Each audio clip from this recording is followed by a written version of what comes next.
Okay, it is 8 o'clock and we will go ahead and call the meeting to order. Any public comments today? I just wanted, oh, wait a minute. No public comment, sorry. Okay. Any additions or changes to the agenda? Yes. I just wanted to give an overview to everyone, about our, our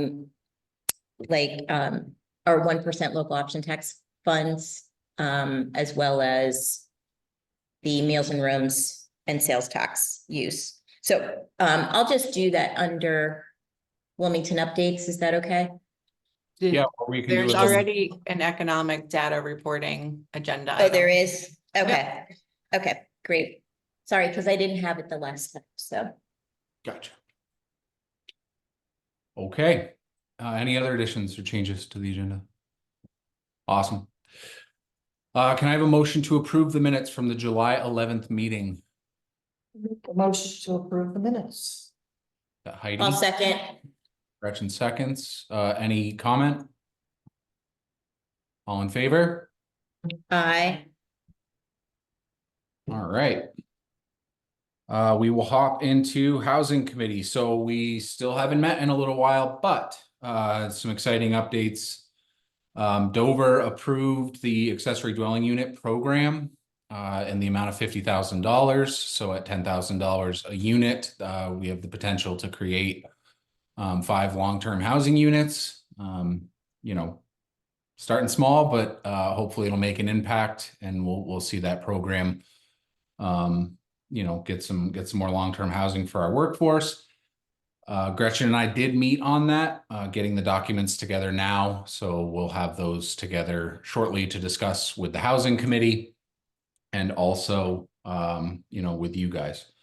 The other update, at least on the Dover end, is that the select board approved $5,000 from our housing budget to put towards housing initiatives, which is not something we've had before.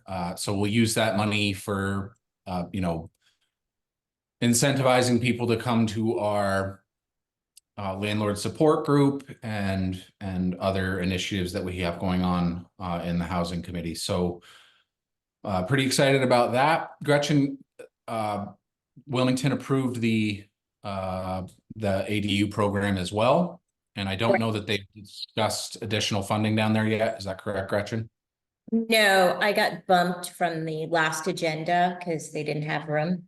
Gotcha. Yeah. That's The right. big, yeah, because they're only meeting once a month, Then you have a very tough meeting. right? Yeah. No, I got bumped. 2 things got bumped. So I am going on I think it's the 16th. The 16th for that. So. Yeah, so they'll go after that as well. Gretchen and I did submit a letter to VIII requesting $2,500 from them to help with some of our housing initiatives, which was declined. So nothing from VIII this year, but we'll continue to try because they're going to need housing too. Other than that, we are scheduled to meet next week. Any questions? Or Gretchen, did I miss anything? No, I think that's good. Okay. Any questions for myself or Gretchen on housing? All right. Moving right along, marketing committee update. Yeah, so we have Tim Dolan here to provide us with an update of where we're at and where we are still headed with our digital marketing campaign for this summer and fall season. So Tim, take it away. All right, thank you. So last time we gave you guys an update, I believe Gretchen had talked about the RFP process that we went through, as well as the phase 1 assets that we had put together, the 2 taglines, that stuff. So I'm going to kind of pick it up from there. So first up is Google Ads. So this is just a peek at what we've done for the entire year. We did add money in this year, $1,600 or so, which was added during the budgeting process last year. And then in July, we kind of looked through our financials and what we had saved on some of our other projects, and took that remaining money and split it up between Google Ads and our media buy. So we were able to add another $2,400 in to Google Ads. So, up about $4,000 total from where we were at last year on our spend, which allows us to, for the mid-June all the way to Columbus Day, go up to $80 a day, which is doubling what we had last year. So you can see kind of mid-June right in this spot here where we pick up and go to $80. And we've seen some really good performance throughout there. And this is through the beginning of August when I put this together for Dover's Select Board, but we did just start running our fall foliage ads in the last week, and I'm seeing really good performance on that already. That's become our second most popular search, in the last week. So people are definitely starting to think about foliage, and hopefully that'll drive some visitation here in the next, month and a half or so. So Gretchen showed you our phase 1 campaign that we had put together. So that ran until the beginning of June. So this was phase 2, which would pick up at that point. And up to that point, we still hadn't seen enough relevant data or enough significance in the difference of data to be able to pick between the two taglines. So we continue to run both the Where Vermonting Begins and Less Journey, More Destination. So you can see we have both assets here that ran for that beginning of phase 2. But as we started to get into phase 2, we did start to see some significant difference. It gave us enough data to make a good decision that Where Vermonting Begins was the better performing of the two. So you can see here, for family, we were doing double the number of landing page views. We were way more efficient. The cost per landing page view, which is the green circles, was $1.24 versus $1.56. And then same with young adult, $1.16 versus $1.71. So Where Vermonting Begins was, definitely working, getting a lot more clicks, was a lot more efficient. And so we decided at that point to make the decision to stop running Less Journey, More Destination and go with Where Vermonting Begins. So for phase 3, we came out just with the Where Vermonting Begins assets. We did create the Less Journey ones. I do have those in the back, just in case things don't go as planned, but we did continue to see that performance improving as we went down to the one ad set. So we have been sticking with Where Vermonting Begins for phase 3. That was family. This is the young adult. I'll touch on it in a minute, but one of the exciting things with phase 3 is the picture of the tubing and the disc golf. We were able to do a photo shoot back in June, and Trampoline rushed to get us a couple of photos into phase 3. So that was exciting to start seeing some new photography getting into our ads. Phase 4 just started about a week and a half ago. So, you can see in the earlier phases, we were kind of using the logo lockup with, the multicolors representing all our seasons. And for fall, when we were looking at it, we kind of looked, and with that one, even with the fall foliage colors in the photos, it still didn't scream fall foliage to me. And so we decided to do something that, has been successful with us for the pole banners in the towns and kind of setting that seasonal theme, and switched it up to having, just the fall colors in that design lockup at the bottom of them. So I think that really helps it stand out. And so far, fall foliage has been doing well.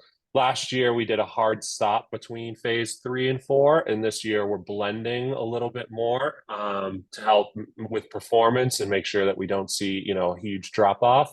So that's been so far successful, running the end of phase 3 and phase 4 concurrently, and we'll start to phase out the 3 stuff in the next 2 weeks as foliage becomes more prominent. And then we also did some videos. Phase 3 was all brand new footage from that photo shoot. So really exciting again to get new video out there. And video continues to be our top performer. So we're running that on TikTok and Instagram. And then phase 4, we've also got some video. Again, we used that fall themed lockup for the bottom of it and incorporated some of our new footage, tweak the tones a little bit, even from a summer shoot, to kind of help it give a fall feel. And so far that's been running really well. So overall, our campaign for this year, we're down a little bit in impressions. I think last year we were around 16 million at this time, and we were just about at 14 million. So down a little bit in the number of people that have seen it, but up significantly in the number of those people that then clicked into the landing pages. So up 43%. I think this was about 24,000 last year to 34,000 this year. So far more of the people that are seeing it are clicking into the web page. So, while I keep saying, well, quite as not as many people are seeing it, the right people are seeing it. So, the media team has done a good job in getting it to the right people that are going to get to the web page, which gets them one step further towards converting and becoming, visitors here. So, again, the landing page impressions, is up. That goes hand in hand with the landing page views, as well as because this number has gone up and this one's gone down, the cost per landing page view has gone significantly down too. This was over $2 last year, so much more efficient with the money that we're spending. So we did do a June photo shoot. We were having some weather concerns with a 2-day shoot, so we condensed it down into one 14-hour marathon of a day. But got some great stuff at Horace Hill, the Valley Trail, went downtown in Wilmington, and did some dining stuff at the Wilmington Inn, and then went out on the lake for about 3 or 4 hours and got some great stuff out there. So it sets us up really well for, the next 2 years plus. Like I said, we are already able to get a few of those into our campaigns for this year. Video was all new stuff, so that was awesome. And Island Jet Ski and Wilmington Inn helped us out a bunch with this. I think, we were able to do what would have been a $23,000 shoot for about 17 and change. So, they were a big part of that. Trampoline gave us a nice discount for being a regular user of theirs and doing the campaign stuff with them. So we were able to do it at a little bit cheaper of a cost. And then we were also able to get the grant program to throw in even some more money. So again, got some really great photography from Horace Hill with the disc golf stuff, and then down into Wilmington for the afternoon with some downtown shots. Went over to the bridge and got some great stuff over there, and then had a really nice late afternoon, early evening shoot out on the water and got some really awesome assets out there for us. So last thing, just a quick update on some of the other things. As part of that grant program that we've been working on with the state, in conjunction with us and the chamber, we were able to hire a part-time social media content creator, which has been awesome. Our engagement has been really great. We're able to post 7 days a week now. And, our followers has increased by about 15% since we started that back in April. So that's really good organic content for us. We got new trifolds that we put in the Wilmington Visitor Center as well as the Guilford Visitor Center. We did a new resident mixer in June as part of that grow program and have another one coming up in November. We bought a new webcam, which we're working on getting a final location for that, and that'll be coming up soon. We've also started collecting email addresses on that landing page. And, honestly, that's been a little bit of a process, just making some tweaks throughout the summer. But we, in the last 2 weeks, I made some significant changes I think the biggest one being dangling a carrot out there in front of people and offering them tickets, entering into a raffle for Wine and Harvest. And in the last 2 weeks, we've more than doubled the number of email addresses we got the rest of the year. So I think that's going to be a good formula for us in the future is to kind of have that carrot out there for people to give us their email address, so we can talk to them after they leave the webpage.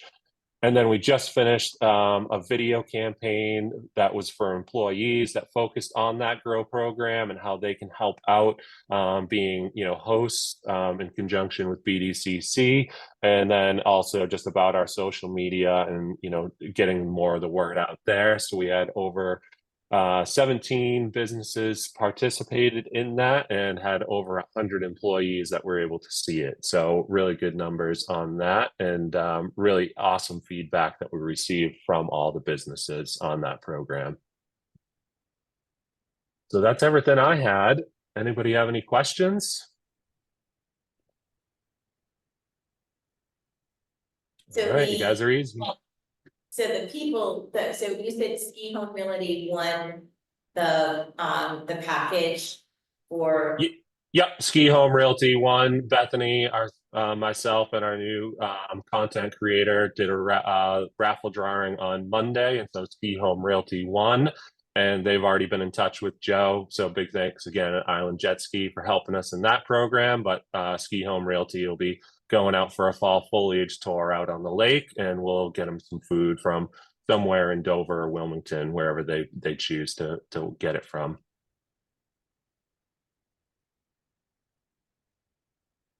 Great work, Tim. All right, thank you, everybody. That's all I got. Thanks, Tim. Awesome. Thank you, Tim. All right.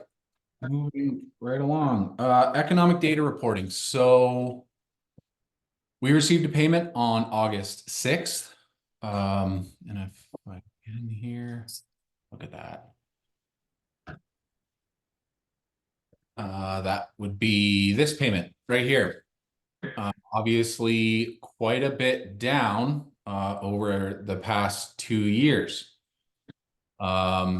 Not a ton of information from my friends at the tax department, other than that number is correct based on the returns that they received. Vicky, you had asked me the other day about number of returns. Looking at last year, there was actually more returns filed during this period than there were during that period last year, but the number is down. Based on kind of the historical, I'm guessing some type of shift in a major filing. So we're somewhat expecting a larger payment than normal in the November payment. But again, without a ton of information from our friends at the tax department, it's a little hard to understand what really happened there with that number. Anecdotally, talking with my business and things, they say this is one of the best summers they've had in quite a long time. So again, makes it a little more confusing, but that was our payment for this past period. Gretchen, did you want to share? Are there any questions for me on the Dover stuff, I guess? Yeah, I mean, I don't have a spreadsheet up to share. I'm just gonna, Yeah. I could get a spreadsheet, but I'm not gonna waste that time. So, I'm just gonna verbally talk. But I have a question, Eric, for you. So the meals, was there a difference between room and meals and the sales tax numbers? Like, was one more significantly down than the other?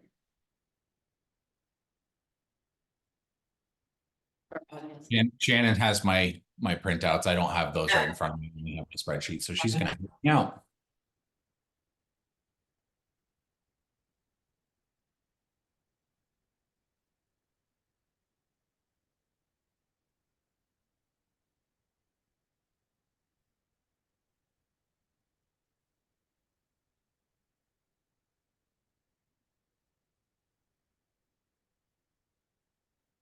So if anybody's ever seen these breakdown sheets that we get, they're not easy to compare.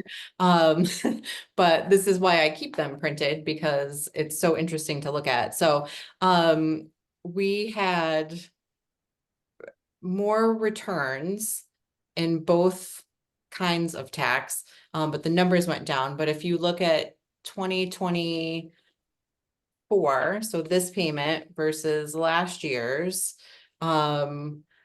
the sales and use looks like maybe a third of what it was in 2023. And like a 20% of the 2022 payment. But the meals and rooms tax doesn't change hardly at all across those 3 years. So it's such an interesting thing. And I know we've all, like Gretchen and Eric and I have looked at it for years, like none of it makes sense. Like we try to compare it and we try to look at it. And sometimes like these payment sheets that the state sends us the day that the payment comes, the totals that are on here almost never match the totals like what Gretchen typically looks at when they report those later on the tax department website. So it's very hard for us to compare. And it's getting harder every payment that comes in, but it's interesting. If anybody ever wants to look at them more detailed, I'd love to be puzzled with you, but that's what I see so far, comparing them all. And actually, Tim brought up a good point. There is a group that had been renting at the Grand Summit Hotel all summer long, every year for a very long time. And they are no longer doing that at the Grand Summit Hotel. So you're looking at 12 weeks of the Grand Summit Hotel that's typically booked full, that has not been through this summer. So. And that could be the retail sales, like, because they go out. It wouldn't be retail though. Well, it would have probably some effect on retail just from Yeah. them being here. Yeah. But more so the rooms and meals. Yeah. Wow. So who knows? Right. Thanks for the info, state. The dark room. So again, I'm reporting from the last quarter in May. So our meals and rooms tax, although we had a check that was lower than we had the previous year, we were up in meals and rooms tax. And not a whole lot. It was like 14, like 8% or so. And then we had a much lower number for sales and use tax. So now this was for January, February. No, it was, hold up, February to May, to the beginning of May. So, you know, that, you know, does say that again, Wilmington, in the winter time doesn't make their revenue. In the winter, they make it more in the summer. So it'll be interesting, summer and fall. So it'll be interesting to see what these August numbers are. And yeah, so but we did have a significant increase in meals room and alcohol in that first quarter. And yeah, significant increase, like the highest we've ever had actually with those numbers. But again, cost increase of meals, cost increase of rooms, and especially alcohol. But yeah, those numbers are big. Definitely a drop, a large drop, the retail sales. So, and I will send this all out to everyone. I'll put the August figures in there, if I can. So that's all I got. All right. Any other questions for Gretchen or myself on the economic data reporting? Awesome. We have no other business today. So we'll hop into updates. Wilmington. Yeah, so we've been working diligently on the Veterans Memorial Park.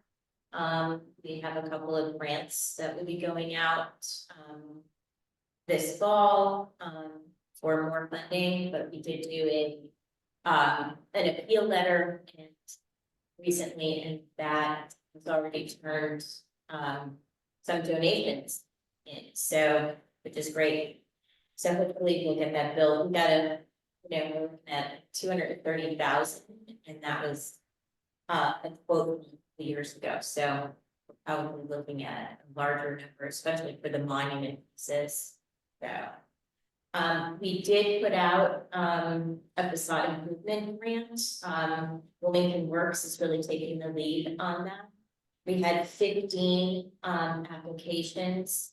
2 of them were really not didn't qualify, and but others were funded, and it was up to $15,000. Not everybody asked for 15,000, but so people have already really started their work, which is great. So we're going to see some painting and some signs and good stuff. And this wasn't just for downtown. We plan to do another round of this in January, February, putting it out so that for the summer months, they can get their projects done.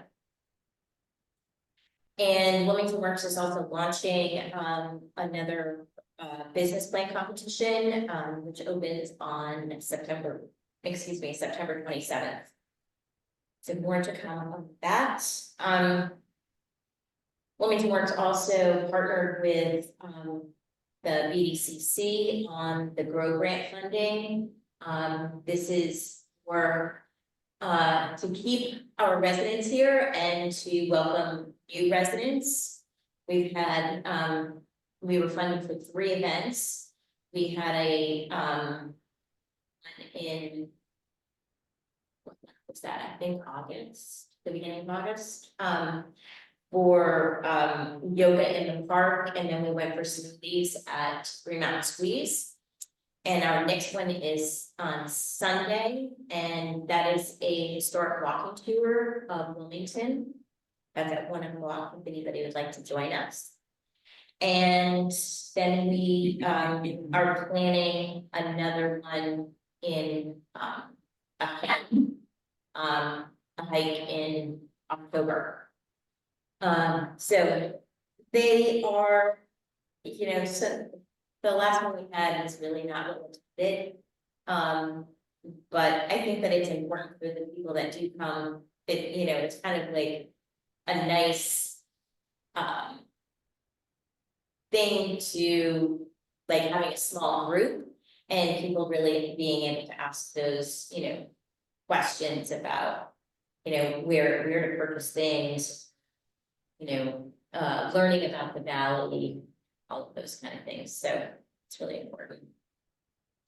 I've definitely had an uptick over the summer regarding businesses wanting to move into Wilmington. So we're hopeful. There's still a couple of businesses that are for sale that are in play. It's just taking a long time to get through financing. So we're hopeful. The East Main Street sidewalk and sewer project, I'm sure that everybody's been stuck in traffic because of the poles being, we're almost to the end of that. There's one more company that needs to their lines over to the new poles, and then the old, those old poles will have to be removed. So Are they gonna remove the wood, the trees that were cut? They're just bumped off to your. no, I need to ask about that actually. It's terrible. It does look It's terrible. terrible. We lost the trees. But why leave this, the wood? Would exactly, yeah. I've been meaning to ask about that actually. So here's the other thing is that people don't realize that because those trees were so large that they did have to be moved or removed. But we are putting in, when we do the project, after the project is complete, we're going to be putting some more greenery back in. So, but again, hopefully that's gonna happen late next summer. That will be in construction through the summer. So, any other questions on that one? And then the Hoot Toot and Whistle Trail, we did get funded, we hired a contractor, Saladino Property Maintenance, will be doing that construction, most likely, that will start next spring as well, so. And then we have started our tennis court reformation, it's completely torn apart right now, and hopefully, it will take just a couple of weeks to get that back up, and functioning in a much better way. And that's all I have. Okay. Any questions? I do have one other thing. I'm not sure that everybody knows that Sarah Fisher is thing. Not out of the area, she's just moving to a farmhouse in Mall Road. And so she will be leaving the select board. And then I'm gonna be filling that position. So probably October, November-ish, that's gonna be the thing. And she's the rep to Bytown, correct? Yeah. Gretchen, can I ask a quick question? Where, I was trying to read the map and understand it. What part of the trail are you guys actually working on? Hoot Trail, which part? Yeah, so we had to redefine because A&R came in, and we have to put in multiple boardwalks and bridges that were not initially planned for. So we are doing basically the middle of the trail. Okay, that's what I thought when I was looking at the map, but I was trying to, you know how those maps are so super user friendly to read from A&R. Yes, exactly, yes. So what we're gonna do is, we will have a person communicating with all property owners, and you, as the mover, would be included in that to know what's going on. Perfect. Thank you. Yeah, you're welcome.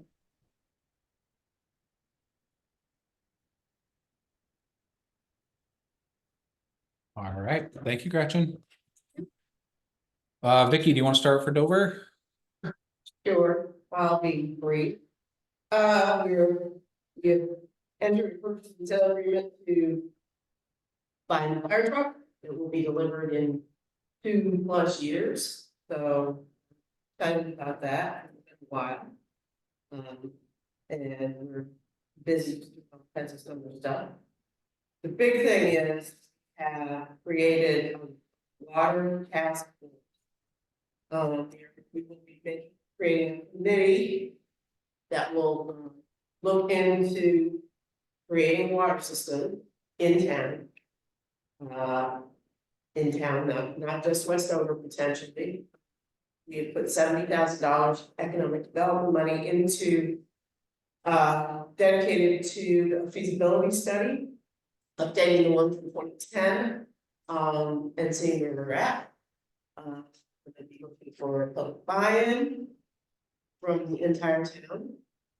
And obviously looking at grants for water, but for going forward, every condominium system is now testing their own water.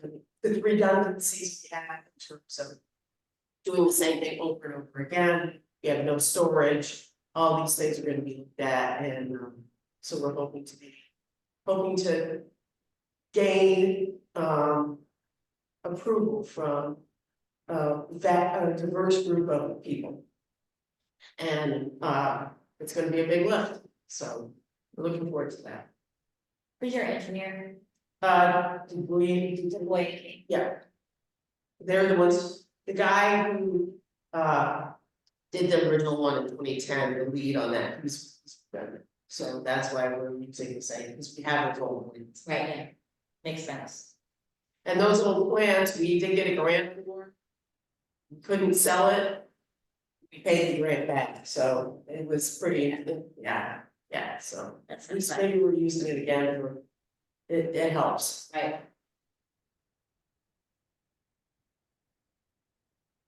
All right. I'll hop into it. Horace Hill is open and doing quite well. Looking at our trail counter numbers, we have, during the week, we're looking at, weekdays, we're looking at anywhere from 50 to 75 users a day. On the weekends, we're anywhere from 250 to 300 users a day, which is pretty awesome. Maps are up there, signage is up there. You may have seen these around town, your local businesses, down at the chamber and things like that. People are taking them. Shannon and I are putting about 50 a day in there, and they're cranking right out of there. So people are using the property, they're interested in the property. I did receive an update from my disc golf guys on the Europe side yesterday that our graphics are finally complete and should be here by the end of this week, beginning of next. They'll be installed. And at that point, we'll schedule our grand opening, which is a little later than we wanted to, but we just wanted to make sure that everything was in there. The other thing that we did is go out and purchase these fancy bags full of discs that people will be able to borrow from our local library, as well as the town office, and actually was going to look into grabbing maybe a couple more to stick down at the chamber on the weekends and things for people to be able to borrow from there. Just want to get as many people out on the course and playing as possible. So things are going really well there. Eric. Yep. Interesting. I've been up in Horace Hill quite a few times now, and people are using handicap, accessing it. They're being pushed by wheelchairs. It's awesome.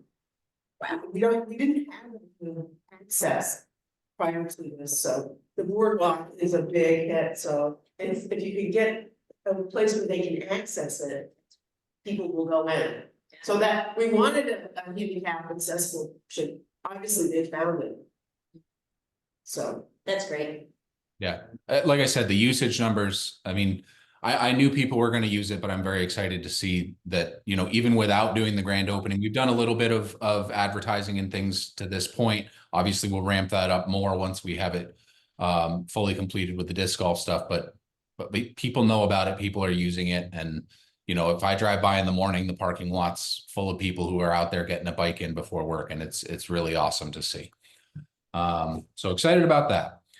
We did get our memorial plaque installed up at the town forest, which is a long time coming. It's been sitting in my office for quite a bit, but we contracted with Abiotti Monuments. They got that up there. There's a beautiful stone, beautiful tribute to Phil and his work to acquire the town forest for the town of Dover. So we're pretty excited about that as well. The Dover Technical Assistance Program opened September 1st. That's offering reimbursement grants up to $2,500, 75% of their project, to do things that people have let us know they've had problems with. So outside staffing, bookkeeping, web development, branding. There's a list of like 7 different things that they can apply for there. So that's open till the end of the month, and we'll have those applications in front of the board for the middle of October for approvals. Since we last met, we passed an STR ordinance. Yay. It's been a long time in the making, a lot of talking, a lot of working, a lot of writing, back and forth on the ordinance, but we did pass that following the recommendations that came out of that, short-term rental subcommittee that we had, I guess, 2 years ago at this point. Once that ordinance is set, we'll be contracting with Deckard to get registrations opened up and things like that, and just kind of working through the registration process and how that looks for all our property owners who are going to be renting here in Dover. Answering quite a few phone calls. The torches and pitchforks are ready until they kind of speak to me and realize what it is that we've done, and realize that it's really not that bad, and it's about that safety and accountability piece. And once we have that conversation, people are okay with it. So keep you updated on that. Just working through other recreational opportunities that we might have now that Horace Hill is kind of wrapped and in conjunction with our other things. So hopefully some updates on that soon. Our concert series wrapped up 2 weeks ago. And, good season on that. Seemed like there was good attendance and people coming out to listen to music in the park. We actually had pretty good weather this year for that as well. Only one cancellation. That's Like a record. yeah, that's pretty good as far as outdoor concerts go. So, continue that going into next year. And then the only other update I have is that the board approved that we move forward with an organization called Bandwango that's going to provide digital passes to our visitors to be able to come and check into businesses as they shop, as they dine, as they stay at local businesses, as they use some of our service businesses and things like that.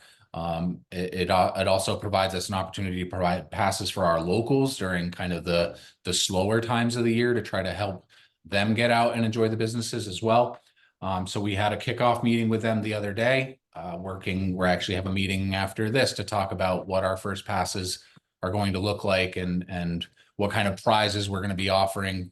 Basically, as they check into these businesses, they accumulate points and get the opportunity to earn Dover themed prizes. So stickers, mugs, t-shirts, things like that. So we're going to figure all that out and get some passes out there pretty quickly. But that's what I have from Dover. Any questions for me? Awesome. Yeah, always. We don't have anybody from the club. No. So we'll skip the club. I assume it's still there. Mount Snow, we don't have anybody from Mount Snow. We don't have anybody from BDCC. Christine, Moover.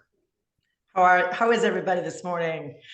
I'm going to start with good news, and then we'll go into some other stuff. So we are in full swing hiring for winter staff. Last year we were really lucky, fully staffed for the winter, and we are fully staffed for our year-round drivers. We have a handful that are retiring in November, right before the winter, the Wilmington side, and then we have a couple that have moved. So my ops manager here, Erin, is in full swing to rehire just as many as she hired last year.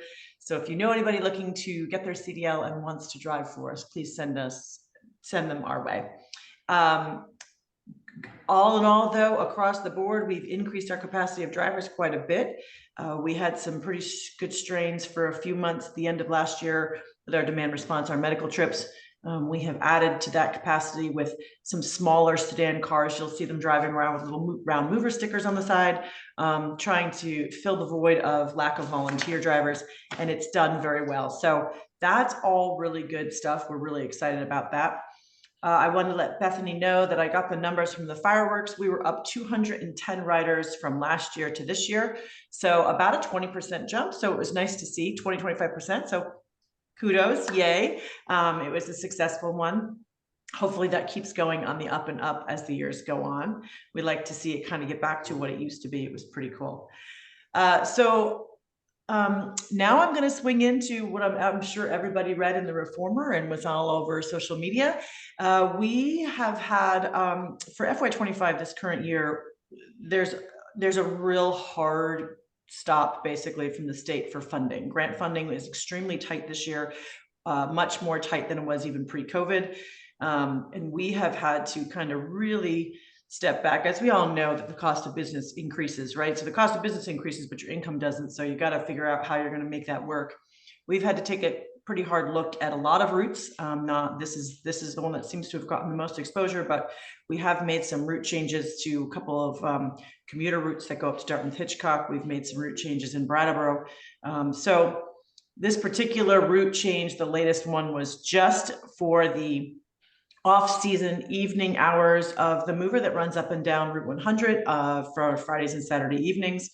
It's actually been posted for a couple of weeks, but it seemed to pick up some exposure this past weekend. So if anybody is interested in a public meeting or wants to send input, please send it. Randy's email is in that article. There's a feedback form on our website. You can call us, but the deadline to request an actual public meeting is tomorrow. So please reach out if you have questions. We do have data to discuss if anybody's interested, but what we're just trying to do is look at where we can make some kind of adjustments to make our budget work, but not affect everybody so deeply that we lose an entire route. So I know it looks pretty intense, but that's where we're at with that. So if you have questions, I will try to answer them. If they're more in depth, then I will wait to get all the details because Randy is not in this morning.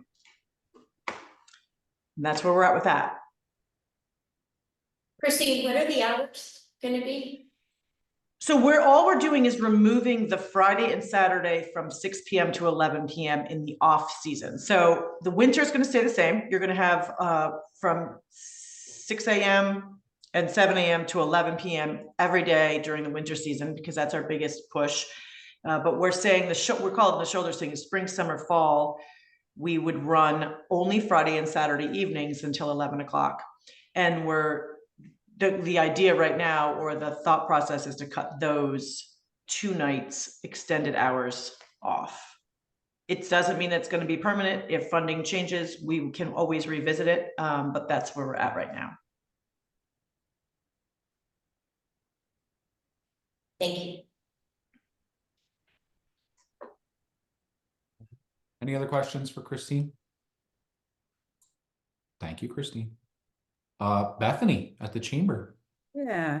So thank you, Christine, for giving those numbers. I'm very happy to hear that. I hope it continues to grow as well.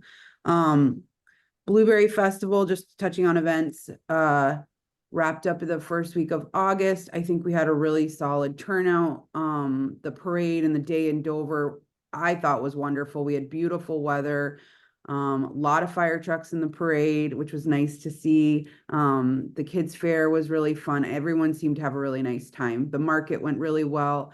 So grateful for all the help on that. The rest of the week stayed busy. We had another gorgeous day at the lake with 5 different bands on boats in the water, which was really nice. The beaches were all full. The comedy night, I think I got some mixed feedback on, so I'm not sure where that will land going forward. I have some ideas on how to utilize businesses that already do events. So we might make some changes there. And then the block party is always a huge hit, and Wilmington Works does such a nice job with that. So feeling good about Blueberry Festival. We did get a lot of press from that event, so I hope to see some increased recognition, could that event continue to grow. And I think we'll see some of that content next year as we roll into the 2025 festival. We're gearing up for Wine and Harvest. Ticket sales have already been pretty solid, right around even with last year. We've got over 80 vendors for the day, Mount Snow Day on Saturday. The soup stroll is always a big hit, and we've got a nice lineup of restaurants participating. We do need volunteers as always. So if anyone's interested in helping, just shoot me an email. I would greatly appreciate any help. And we'll give you a free ticket to another event, either the grand tasting, if it's the soup stroll or the chili stroll, or depending on if you're a member or not, I would even throw in a gala ticket. So let me know if you're interested or know anyone that's interested. Bodies make a huge difference in that event by the end of Saturday night. Staffing, we did have some changes. Tim kind of alluded to one. We had a social media content creator who was only available through the summer. And now we have a new person, Morgan, who's just phenomenal as well. And so we're really lucky to have found 2 people who've been doing a really great job. Julia Menges, who is our membership coordinator, is no longer with the chamber. So it's we're a little lean right now, but we'll start recruiting for some staff after Wine and Harvest Festival. I will be sending out a call for nominations for board members. We potentially may have a seat or 2 open. So if you know anyone who would want to be more involved with the chamber, again, send them my way, but we'll send an email out to all of our members in the next week or so. And then with that is, it's hard to believe, but December will be here before we know it. We have our gala on the 5th of December, and we will be asking for nominations for our awards as well. And then the last thing is just membership renewals will start going out. So if members will start seeing bills for the our FY25 year. We've got all sorts of levels, and we've been seeing a really nice influx of sole proprietors, those individual artists, really just small businesses that are looking to be involved. And so hopefully we'll see that continue to grow. but we're always welcoming new members. And I think that is it. Questions? Awesome. Thank you, Bethany. Thank you. All right, that's all we have for today. Our next meeting is scheduled for November 7th. If you have anything you'd like to see or discuss on the agenda, please reach out to me before then and we can get it on there. Okay, and other than that, we will see you all in 2 months. After you get a motion. Oh, right. Can I have a motion to adjourn? Motion to adjourn. Bethany makes the Second. motion. I'll second. 15 seconds. Awesome. Thank you, everybody. We'll see you soon. Thanks,